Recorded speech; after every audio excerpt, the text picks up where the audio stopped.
Hey y'all. Welcome to Receive and Relate. If this is your first time here, I'm so glad you clicked on this video for story time. My name is Tara Walker. If you are a returning subscriber or a returning visitor, hey y'all, hey, welcome back. So this video is going to be about my bridal shower to my ex-husband. So if you have been watching, you should have now watched the video prior, which talks about the engagement from hell and several different things I went through that wasn't even all like it'd be a 2-hour video if I was to give it to y'all all, but I just try to sum it up as much as possible. So now we're going to talk about the bridal shower. This was also from hell in the beginning, okay? So because I'm now dealing with this very narcissistic individual, very narcissistic, controlling individual who control everything I did, everything that I spent money on, who I was with, who I spent time with, you know, just my whereabouts, if I was gone for a certain length of time, where I was when I was gone. This was this individual. Even to the bridal shower day. So I knew that my matron, I knew this. I knew my matron, oh, she was married by then. My matron of honor was throwing me a baby shower. The things I did not, I knew the date of it. The things I did not know was where it was, and any of the rest of the details. I just knew when it was.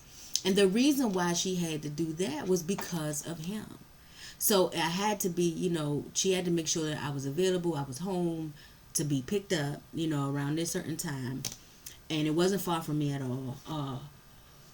But I had to know those things because of him. I couldn't even be surprised properly. You know what I'm saying? you know, it couldn't be a thing where my friend came and picked me up and said, I'm going to take you out for lunch or for your bridal, for your wedding. And then we end up at this place and this. It couldn't be something real sweet like that. It couldn't be something easy like that. No, she had to tell me at least that part to make sure that I was home, right? So that I could be picked up. Or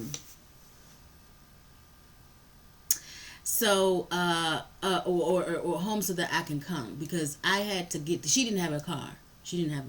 So I had to go. I had to drive to it, which wasn't an issue, right?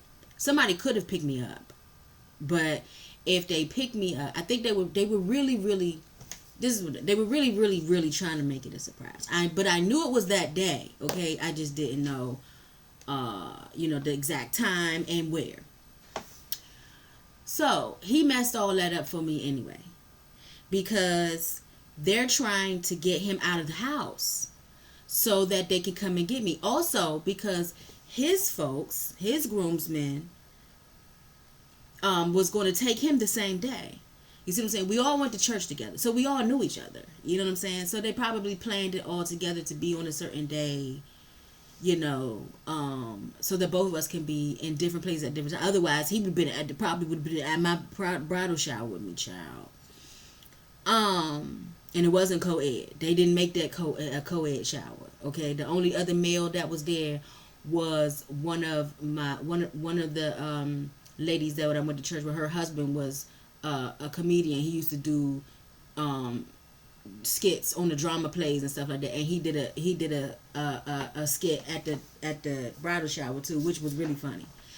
That was the only other male that was there, right? So they was trying to get him. Let me tell you what happened. He arguing with me, right? Because I'm telling him I need the vehicle. That's what it was. I needed my car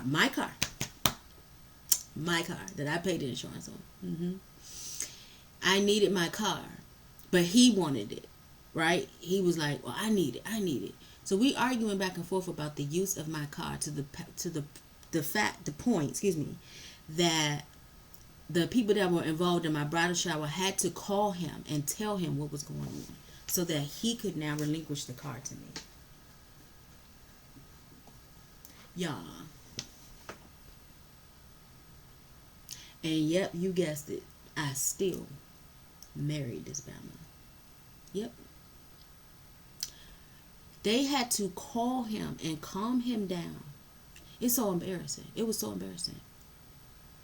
But at least at that point, some people saw, you know what I'm saying? They picked up on how he really was. But ain't nobody say nothing to me, because it's wedding time. So, and I was already embarrassed anyway. It was crazy. So I drove myself there. I cried when I walked in because it didn't matter. I am very much I've always wanted to be surprised, and that was one of the things that I hated that he ruined for me. I was still surprised though, because of the amount of people that showed up and the amount of effort that my matron of honor put into it. I just, when anybody does anything for me, it doesn't, when I know it's from the heart, or when, I'm assuming that it really was from the heart, not for show. When I know it's from the heart and I know it's real for me, I get very emotional about that, because I know how I am with other people and what I put in with other people. So when it is and I don't, and up until that point, I didn't get that back in return. You see what I'm saying? And even to this day, I haven't really gotten back much in return like that I put out. Not yet, but it's coming. And I don't do it to get something back. That is truly the nature of me. I love people, and I love loving people. It's the way that God created me. So I love supporting. I love, when I can. Now, some of my family members might disagree with this, because I wasn't always able to show up or be able to pay for everything because of finances and stuff like that. But genuinely, in my heart of hearts, that's just who I am.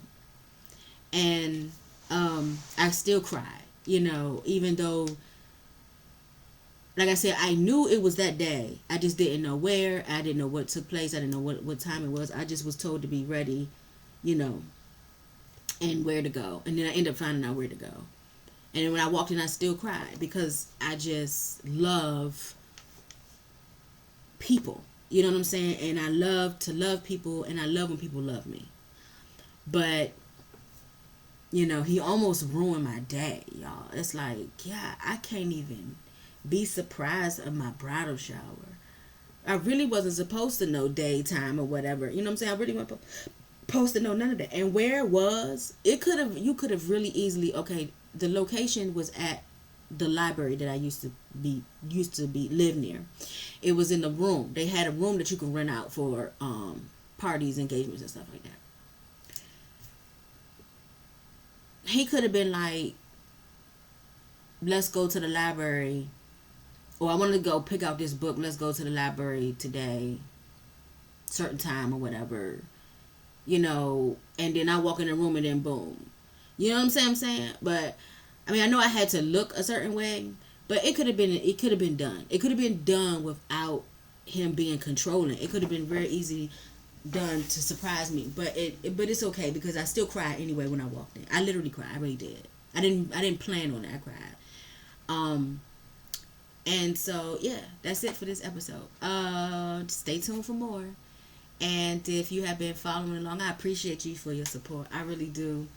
If you are new to this, go back and binge watch, and I would encourage you to subscribe, because there's plenty more. Okay, my ex-husband was not the only narcissist that I dealt with. I dealt with other narcissists after him before I met my current husband. I mean, not met, reconnected, and then later married my current husband now. So in between these two, I had a pattern of dating individuals who were narcissists. I did not break the cycle. I had a cycle. Okay, and so I created an ebook. Now that I've got out of the cycle, I've broken the cycle, I've healed from the cycle, I now can share the tools that I have with you who may be in this cycle, or you know what I'm saying, or may just want to break free so that you won't keep keep attracting these individuals into your life. And so that, my dear friends, is in the link in the bio. Click the stand store. It'll take you right there. I always forget to say this, but I also wrote a memoir called Cage Girl, and it is my story, the story of my life from 6 years old to 18 years old, and all that happened in between. That story is, I call, the foundation of my life. That is where everything started, where I was first abused domestically by my biological father, and then why I attracted these individuals like this later on. All of that is in the foundation of my life, which is in Cage Girl. Okay, that link is also in the same bio. I'm sorry, in the same stand store in the bio. Okay, but I will pin the ebook called Tara's Tips to Break Free from Narcissistic Traps in the comments below. Okay. If you can relate to anything I said in this episode, let me know in the comments, because people receive when they can relate. People need to know that they're not alone. Okay. I love you, but know that God loves you more. I'll see you in the next episode.